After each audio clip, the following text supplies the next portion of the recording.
The story you are referring to is likely The Fisherman and the Golden Fish, which is a Russian fairy tale.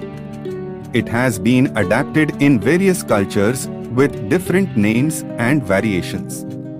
Here is a summary of the common version. Once upon a time, there lived an old man and his wife in a humble cottage by the sea. The old man went fishing every day to catch enough for their simple meals. One day, he cast his net into the sea and caught a golden fish. To his surprise, the fish spoke to him, pleading for its life.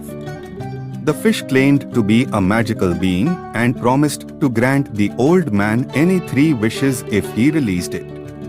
The kind-hearted fisherman was initially hesitant but decided to let the golden fish go. He returned home and told his wife about the encounter. She was skeptical but convinced him to go back and ask the fish for a small cottage instead of their modest dwelling. The fish granted this wish, and the couple found themselves in a cozy little house.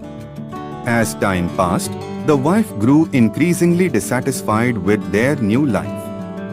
She pressured her husband to ask for more, and he reluctantly went back to the sea. The fish granted each of their wishes, providing them with a larger house, then a mansion, and finally a palace. However, with each wish, the wife became more insatiable. Eventually, she demanded to be a queen, and the fish obliged. Yet, even as a queen, she wasn't content and insisted on becoming the ruler of the sea. The fish, growing weary of her constant demands, granted her wish but warned that it would not lead to happiness. True to the warning, the wife found ruling the sea to be overwhelming, and she soon regretted her choices.